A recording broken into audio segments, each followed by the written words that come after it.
Bien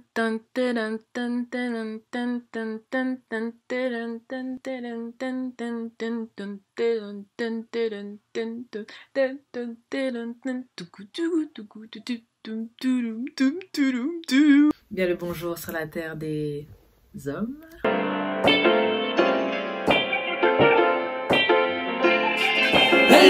Bienvenue dans ce nouvel ère, bienvenue dans mon univers. On te ramène une perspective, l'invisible devient perceptible. Ya ya, d'ici ben des Pimbéa. Mais qu'est-ce qu'elle raconte celle-là? Kira, frère, tu fais quoi?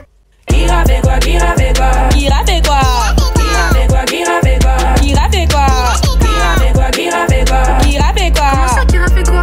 T'as qu'à t'abonner à ma chaîne Kira fait quoi TV. Tu allumes même la cloche, comme ça tu seras à temps. Après t'as Twitter, Instagram. Kirafiki K-I-R-A-F-I-K-Y. Ouais, ça va. Alors aujourd'hui nous en sommes au dernier épisode de ma déconstruction religieuse. Alors là je tourne la vidéo, je ne sais pas si cet épisode se fera en plusieurs parties. Parce que je pense que c'est le dernier épisode et c'est la question qui va être répondue. Donc la question qui a un peu été le fil conducteur de toute cette phase, qui est « Crois-tu toujours en Jésus ?» Donc là je vais vraiment commencer à parler de mon rapport avec Jésus aujourd'hui et de l'évolution des choses. Et j'ai juste pas envie d'être dans un rush de me dire qu'il faut que je le fasse en une vidéo. Donc vous verrez par la suite si l'épisode a été tourné en une seule partie ou si il va falloir plusieurs parties pour développer un peu la manière dont ma déconstruction religieuse a impacté, a influencé le rapport que j'ai avec celui qu'on a appelé ou ce qu'on a appelé Jésus. Je tiens encore à rappeler que tout ce que je raconte dans la série Ma déconstruction religieuse, c'est vraiment une position personnelle qui est le fruit de mes propres recherches, de ma propre expérience, de ma compréhension des choses, de ma connaissance des choses. Et donc, rien de ce que je dis n'est absolu, chacun fait ses recherches et au final, chacun croira ce qu'il veut croire. Mais moi, je vous raconte juste comment j'ai vécu les choses et comment je me positionne aujourd'hui et comment ma position a évolué ou non sur certaines choses. Alors on y revient et c'est vraiment une phrase que je vais répéter vraiment à chaque épisode, surtout notamment dans cette phase parce que c'est vraiment la phase qui va permettre de discerner la différence entre une démarche religieuse et une démarche spirituelle. Mais comme je vous l'ai dit au départ, tu peux avoir choisi ta religion, donc avoir choisi ton paradigme et avoir une démarche spirituelle dans ta religion. Car au final, chacun vivra sa religion de manière individuelle. Hein, c'est chacun qui fera ses choix pour lui-même. Certaines personnes prennent les choix d'autrui, vivent selon les convictions des autres, mais il y a des personnes qui, dans leur religion, ont toujours cette liberté-là de démarcher d'une manière vraiment individuelle et faire leur expérience personnelle. Donc, on peut avoir sa religion et avoir une démarche spirituelle. Et comme on peut prétendre à être une personne spirituelle et au final avoir une démarche religieuse par la manière dont on va aborder sa propre spiritualité. Donc, il y a la démarche spirituelle, il y a la démarche religieuse, et après, chacun fait ses choix d'appartenir à un mouvement ou de se définir, s'identifier à un mouvement. Ça, vraiment, c'est des choix personnels, c'est les convictions de chacun. Alors, qu'en est-il pour cet épisode? Alors, dans cet épisode, on va commencer à vraiment parler de Jésus, et donc, comme vous avez pu le voir dans le titre, je sais pas si je vais le mettre en vrai. Mais on va finir vraiment la phase 2 en parlant des messagers dans la spiritualité, dans la religion. Et donc vraiment comment mon rapport avec le personnage de Jésus ou la personne de Jésus a évolué au cours du temps lors de ma déconstruction religieuse. Donc la phrase phare, je la redis, je la répète, c'est la religion présente des formes. Dans une démarche religieuse, tu t'attaches aux formes. La spiritualité, c'est chercher l'essence des choses, mettre l'emphase sur le fond et non pas sur la forme, chercher à comprendre les principes, le concept que cache la forme. Donc voilà, ça c'est la phrase phare. Si vous avez compris cette phrase, je pense que vous avez compris toute cette phase. Pas mal, hein. Donc, qu'est-ce que ça veut dire quand on parle d'un messager, quand on parle d'un personnage, quand on parle d'une personne? La religion met l'emphase sur le messager. La spiritualité s'intéresse au message. Pourquoi? Parce que si le message est divin, si le message est vérité, il a toujours été. Il ne dépend pas du messager. Il a été avant et après le messager. Il ne dépend pas du temps, il ne dépend pas de la culture, il ne dépend de rien. Il est et il a toujours été, il sera jamais parce que le message qui est divin est divin.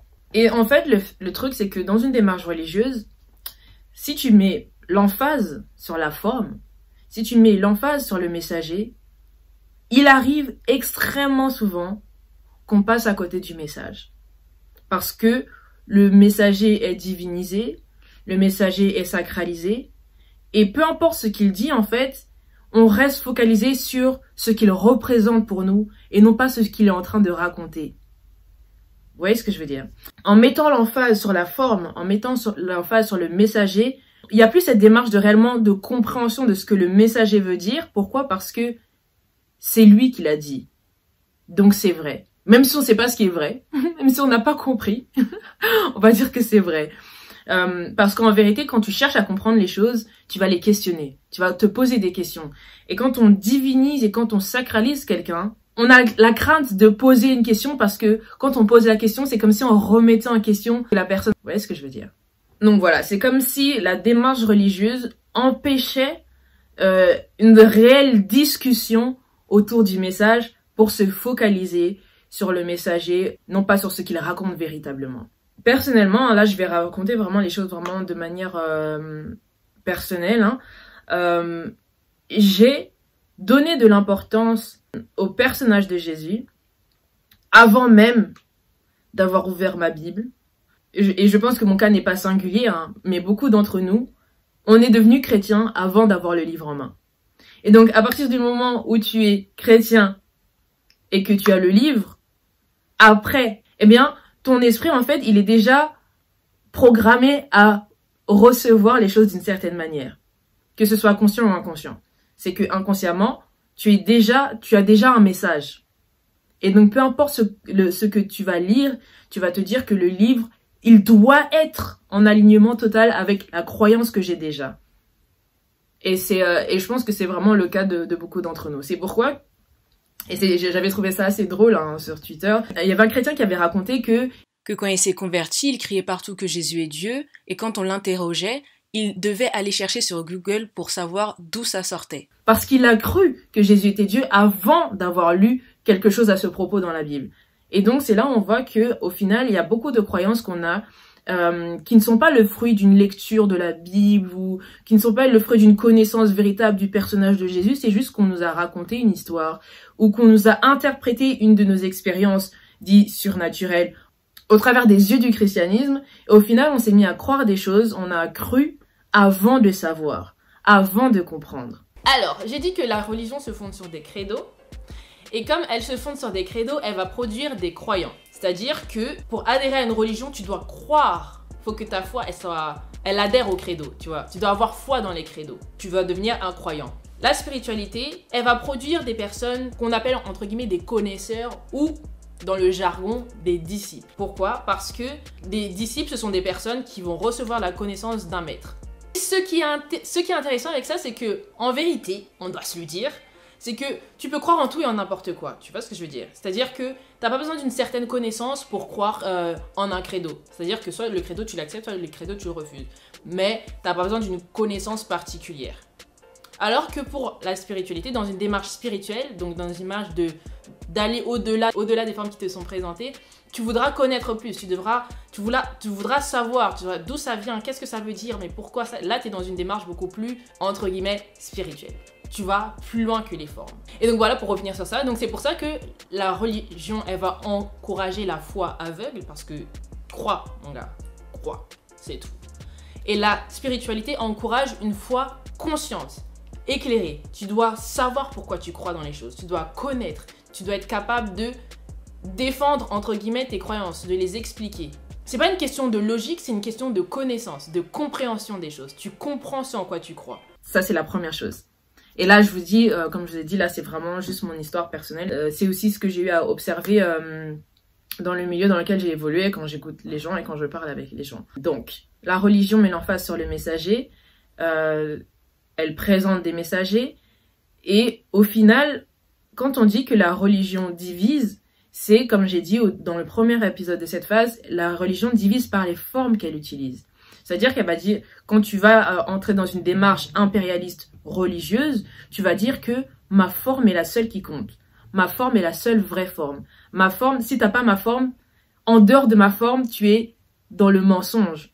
Alors, comme je l'ai dit aussi dans la première vidéo, quand je vous ai expliqué en quoi je considérais toute forme de christianisme comme une religion et que je ne croyais pas en ce concept de dire que oui, c'est une histoire de relation avec Dieu et c'est pas une religion. Parce que, comme je vous ai dit, la religion, elle est soumise à un credo. Et le credo va révéler les formes mises en avant par la religion. Et donc, dans le credo chrétien que je vous avais présenté la dernière fois, donc qui découle du symbole de Nicée, 325 après JC. Après, on peut se poser la question quel JC dont il s'agit, parce qu'au final, historiquement parlant, si on considère l'existence de Jésus-Christ, il n'est pas né en l'an 0. Et donc, la datation de notre ère, elle n'a pas été faite en fonction de la véritable naissance de celui que certains appelleraient Jésus-Christ. Donc ça, c'était une parenthèse. La religion est soumise au credo. Le credo va nous révéler quelles sont les formes qui sont mises en avant par la religion. Et une des formes qui est mise en avant, qui est même centrale dans le christianisme, c'est celle de Jésus. Je répète encore, et je pense que... En fait, je répète les choses parce que je considère qu'elles sont importantes. À partir du moment où on les a saisies, je pense qu'on comprend ce que je veux dire par là. La religion présente des formes. Dans une démarche religieuse, tu vas mettre l'emphase sur la forme, tu vas t'attacher à la forme, et tu peux tellement t'attacher à la forme que tu passes à côté du fond. Et donc, pour revenir sur ce que je disais, sur le fait que beaucoup d'entre nous, et ça a été mon cas, on s'était attaché à une forme sans avoir saisi le fond, parce qu'au final, on a fait de la forme le fond. Donc, il y a réellement cette confusion au sein de notre esprit, où la forme devient le fond et au final on transmet des formes sans avoir vraiment saisi le fond, puis après tu vas faire des recherches, tu peux te rendre compte qu'en fait non mais en fait beaucoup de confusion beaucoup de confusion, et c'est ça qui se passe quand on personnifie des choses non pas dans le but de les comprendre mais d'en faire des idoles. L'être humain a besoin de s'attacher à certaines choses. L'être humain, pour comprendre certaines choses, il a besoin de voir, il a besoin de pouvoir s'imaginer les choses, il a besoin de pouvoir leur donner une forme qu'il va pouvoir saisir, qu'il va pouvoir comprendre. Et je pense que c'est ce qui s'est passé, et c'est ce qui se passe dans la religion, c'est que, en vérité, la vérité n'a pas de forme. Donc, quand, en tant que chrétien, je vais dire que Jésus est la vérité, je suis en train de mentir, parce que la vérité n'a pas de forme, alors que Jésus si. Et même dans la croyance chrétienne, Jésus a vraiment une forme. C'est une incarnation de Dieu, c'est ce qu'on appelle une incarnation de Dieu. Et donc, c'est Dieu qui aurait pris la forme d'un homme qu'on a appelé par la suite Jésus. Ça, c'est dans la croyance chrétienne. Et donc, si je me base simplement sur cette croyance, je suis dans une démarche religieuse. Pourquoi? Parce que ce qui n'a pas de forme de base a fini par avoir une forme.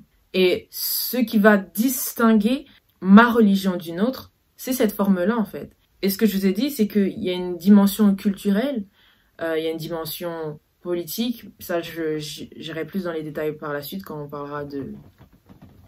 je détaillerai dans la suite. Mais il y a une dimension culturelle, il y a une dimension terrestre aux formes qu'on donne, donc elles sont dépendantes de l'espace et du temps. Or, si on croit dans un créateur qui est omniprésent, omnipotent, si on parle de l'éternel, si on parle de l'infini, il n'y a pas de forme. Ou soit l'éternel est toutes les formes, soit il n'est aucune forme. Mais encore une fois, dans une démarche religieuse impériale, tu vas mettre l'emphase sur la forme que toi tu vas donner, et tu vas l'élever au-dessus de toutes les autres formes. Dans une démarche religieuse impériale, je vais élever ma manière de faire au-dessus des autres. Et c'est là où les discussions deviennent compliquées, c'est parce que non mais chez nous ça se passe comme ça, et nous Dieu c'est ça et tout, mais non Dieu c'est pas ça, et non mais Dieu c'est pas ça, mais Dieu c'est pas ça, et Dieu c'est pas ça, et là on se rend pas compte qu'on est en train de débattre sur quelque chose, on est en train de discuter sur des choses qui au final ne sont pas de l'ordre du spirituel, mais qui sont vraiment de l'ordre juste terrestre, de l'ordre charnelles, on débat sur des formes matérielles, ces formes matérielles qu'on considérerait comme étant des dieux. Donc moi, je n'aime pas cette hypocrisie de dire que oui, les Africains, ils adoraient des arbres, nan, alors que toi, de ton côté, tu adores Jésus. Tu vois ce que je veux dire? Parce que Jésus, c'est un homme. C'est un homme que tu considères être Dieu. Selon ta croyance, selon tes convictions, cet homme est Dieu. Mais si on transpose cette manière de penser en disant que certaines personnes vont considérer que l'arbre est Dieu, elles vont adorer Dieu pour elles. Toi, tu vas voir l'arbre, mais elles vont voir Dieu. Comme toi, tu vas voir Dieu en Jésus, mais les gens vont voir un homme. Vous voyez ce que je veux dire? Et c'est là que la religion vient diviser les êtres humains, parce que elle les pousse à s'attacher à des formes, et en les poussant à s'attacher à ces formes-là, la religion, elle va s'octroyer un certain exclusivisme, dans le sens de dire que comme ma forme est la seule forme qui est la meilleure forme, que la seule forme qui est la bonne forme, eh bien au final, par ma forme, je deviens détenteur de la vérité. Parce que j'ai fait de la vérité ma forme. You know what I'm saying? Donc, en vérité, je dis forme, selon la religion, chaque religion aura une forme, et Jésus est une forme dans le christianisme. Donc là, je vous raconte les choses vraiment juste d'un point de vue démarche spirituelle, démarche religieuse. Donc, la religion met l'emphase sur le messager par le biais du credo, et la spiritualité s'intéressera au message, car comme j'ai dit, le message, s'il est divin, il a toujours existé, il ne dépend pas d'un messager.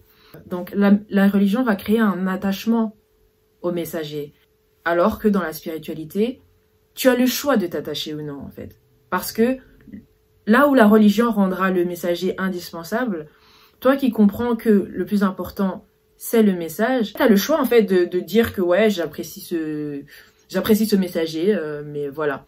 En rendant indispensable un messager, eh ben la religion a créé une certaine forme d'idolâtrie qui est inconsciente, alors que dans une démarche spirituelle, cette idolâtrie, elle n'existe pas.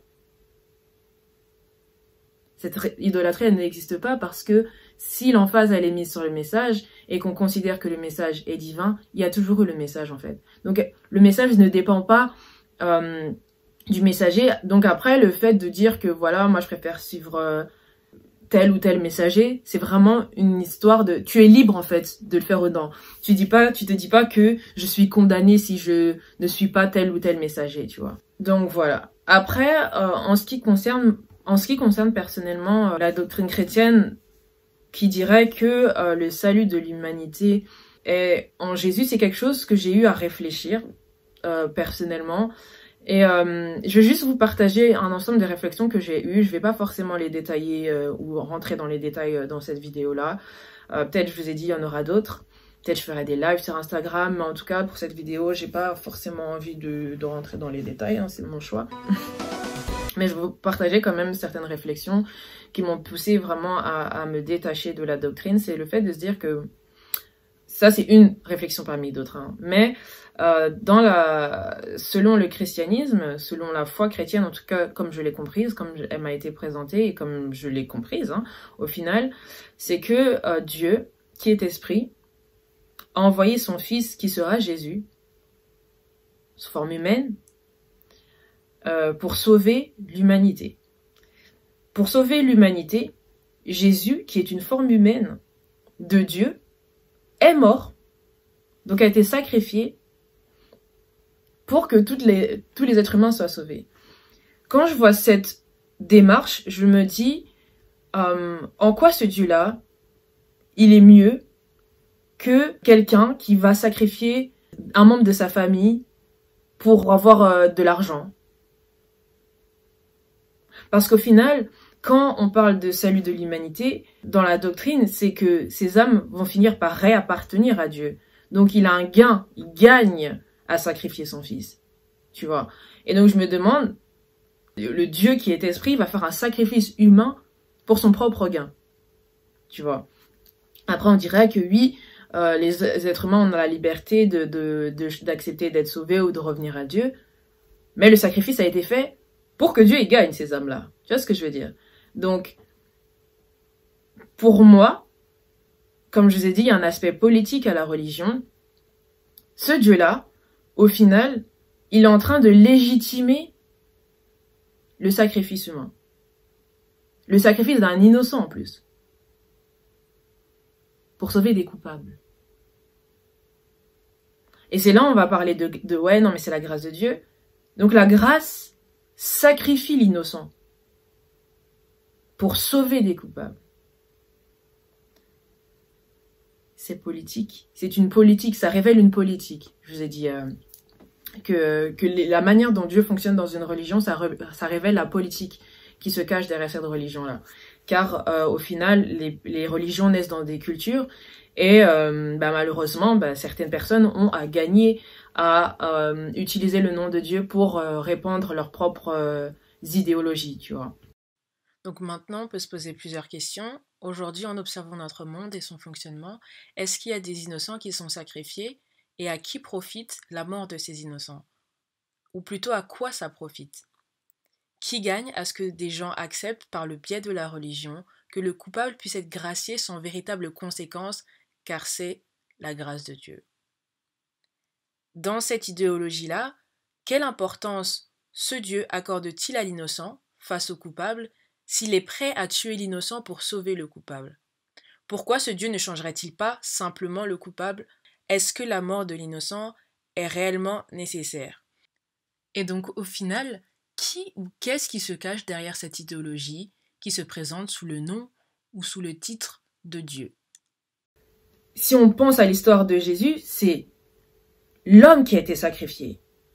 La chair a été sacrifiée, celle de Dieu, pour sauver ce qui est esprit. Comment la chair peut-elle sauver l'esprit? Comment il faut du sang physique, matériel, pour que l'esprit soit sauvé, tu vois? Genre, tu te poses vraiment la question, mais quelle est la différence entre ce qu'on reprocherait à des... Ouais, vos ancêtres, ils buvaient du sang, ils sacrifiaient les animaux, ils fait couler du sang pour que... Mais c'est exactement la même pratique, en fait. La seule différence, c'est que là, c'est Dieu qui le fait. Et ça donne encore moins de sens à ce que ce soit fait, tu vois. Et ça, c'est des réflexions que j'ai eues pendant ma déconstruction, pendant ma quête. C'est des questions que je me suis posées. Et ça ne fait pas de sens. En tout cas, quand on regarde les choses de cette manière-là. Une autre réflexion que je m'étais faite, c'était...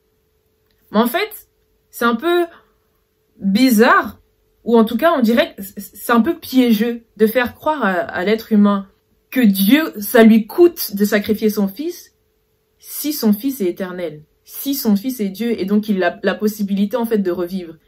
Qu'est-ce que un sacrifice? Si je meurs et que je sais que je vais revivre, qu'est-ce que ma mort vaut? Tu vois ce que je veux dire? Et donc, il y a l'emphase qui est faite sur le fait que oui, Dieu nous aime tellement et c'est pour ça qu'il a sacrifié son fils. Ouais, mais son fils, il allait vivre après. Il allait ressusciter. Donc, qu'est-ce que ce sacrifice, il vaut? Au final. C'est comme si tu as 1 million d'euros. Tu donnes le million d'euros parce que tu sais que tu vas encore avoir 1 million d'euros.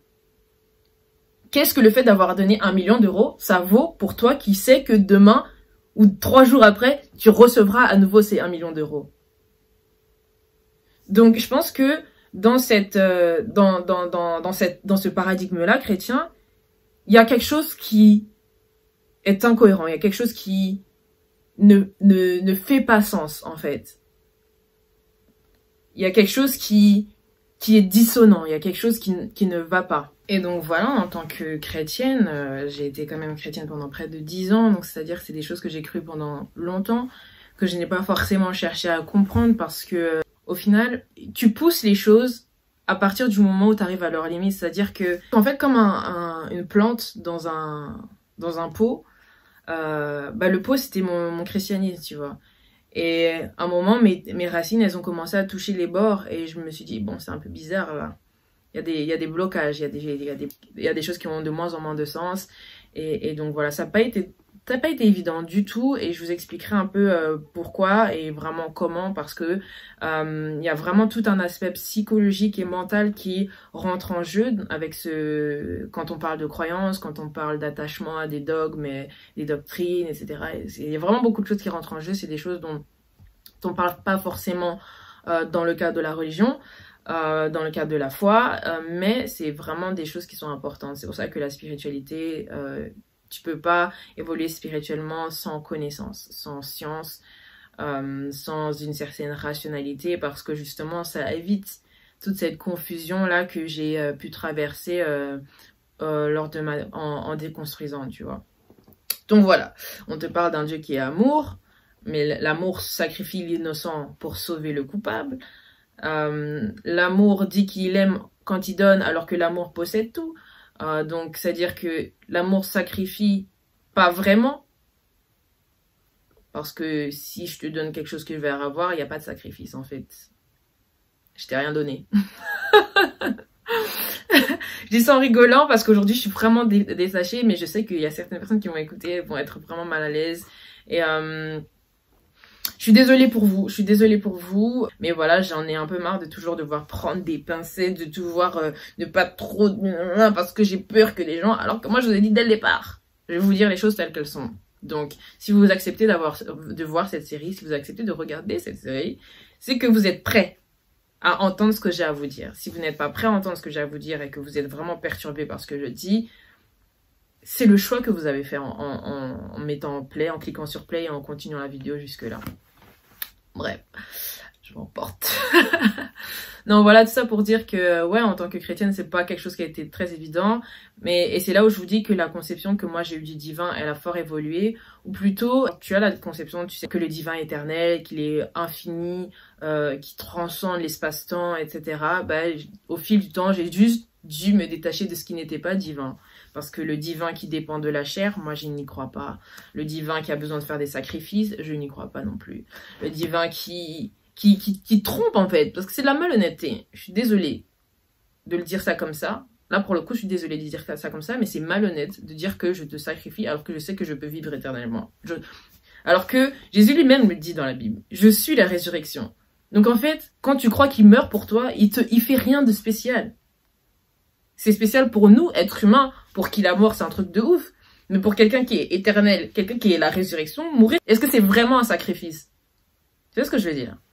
Genre à vivre, c'est comme une relation amoureuse. Genre t'aimes une personne, mais en fait la personne tu l'idéalises. Et tu l'idéalises tellement que tu n'arrives pas à percevoir des choses qu'elle dit qui ne sont pas correctes, ou des choses qu'elle fait qui ne sont pas correctes, tellement tu l'idéalises dans ta tête en fait. Et plus tu vas être confronté à la réalité, plus tu vas arriver à un point où au final tu vas être obligé d'ouvrir les yeux sur ce qu'est la personne réellement. Et à partir du moment où tu ouvres les yeux sur ce qu'est la personne réellement, eh bien c'est comme si ton monde s'effondrait, parce que tu as fondé un monde sur une image que tu t'es fait d'une personne, sur une image que tu t'es fait des choses, et après sortir de là, c'est tout un travail intérieur, c'est un travail mental, émotionnel, psychologique, spirituel, c'est tout un travail en fait. Donc voilà, quand je parle aujourd'hui, je suis une personne qui est libre, en tout cas à ce niveau-là, je suis une personne qui est détachée à ce niveau-là, mais on en parle il y a plus d'un an, c'était absolument pas, en fait j'aurais pas été capable d'en parler comme j'en parle aujourd'hui, parce que c'est vraiment un chemin déroutant. Donc quand je reçois des DM de personnes qui me disent qu'elles ont l'impression de devenir folles, let me tell you something, I understand, je te comprends mon ami. J'ai vécu la même chose et je pense que ça me coûte quand même, parce que j'ai un entourage chrétien et donc il va m'écouter, qui va entendre ce que je vais dire, et que je sais que c'est quelque chose qui va heurter certaines sensibilités, mais c'est ma réalité. Ça a été les réflexions que je me suis posées. C'était à partir du moment où en fait tu sors de l'émotionnel et que tu sors de ton nuage et que tu vois les choses terre à terre. Là on n'est même pas dans le fait de est-ce que Jésus il a existé ou pas, on n'est pas dans les débats de oui, qu'est-ce qui s'est passé en Afrique. Là on est vraiment juste dans la doctrine, dans qu'est-ce qu'on est en train de nous dire, qu'est-ce qu'on est en train de nous raconter, qu'est-ce qu'on est en train de nous faire accepter en fait. Tu vois, là on est vraiment juste là. C'est pour ça que quand je dis que ma déconstruction religieuse et mon détachement avec le christianisme n'est pas le fruit de ce que j'ai appris sur l'histoire, sur ce qui s'est passé, mais vraiment d'une réflexion et d'une étude profonde de la compréhension de cette doctrine-là, il y a des ruptures qui se font. Il y a des ruptures qui se font avec la doctrine. Donc voilà, est-ce qu'on me demande si je crois toujours en Jésus? Là, je vous ai donné des éléments de réponse, c'est pas une réponse complète, c'est pas une réponse... je vous ai donné des éléments de réflexion qui ont été des pas, des étapes de mon cheminement spirituel, de mon cheminement religieux ou en dehors de la religion. Et voilà, c'est ce que je voulais partager aujourd'hui. Justement, c'est ces réflexions-là que j'avais eues.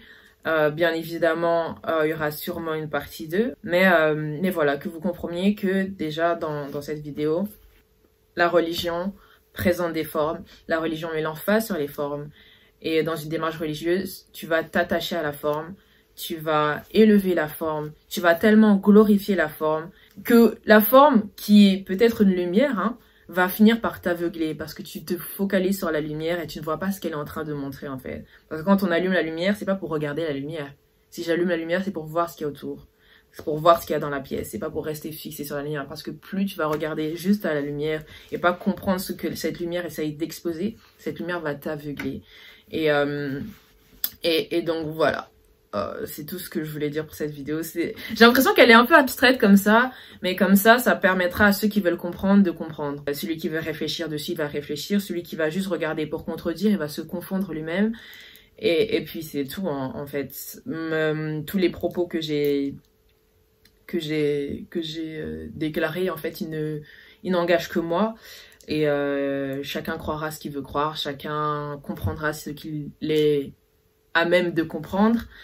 Et celui qui veut connaître, connaîtra en fait. Celui qui cherche, trouvera. Et voilà. Donc, j'ai encore énormément de choses à partager. Mais je suis juste en train de voir comment en fait je vais les partager. Comment je vais répartir les vidéos. Mais pour cette vidéo, je pense que j'ai dit beaucoup de choses. Qui sont déjà des éléments de réflexion. Qui sont déjà des éléments qui peuvent permettre de comprendre la distance que j'ai prise avec le christianisme. Je prends mon temps. Il y a encore beaucoup d'autres choses qui seront à dire. Je vous souhaite beaucoup de courage à nous tous en fait sur notre cheminement parce que la terre des hommes, elle est vraiment pas évidente en termes de quête de spiritualité. Il y a beaucoup d'illusions, de désillusions, de confusion. Apprendre à faire la part des choses, apprendre à se détacher, le lâcher prise. Vraiment, il y a beaucoup trop de leçons qui sont à prendre vraiment dans cette quête. Donc, je nous souhaite à tous vraiment du courage. Et comme j'aime le dire, nous ne nous perdrons pas. La vie est un apprentissage continuel. Voilà. That was the key.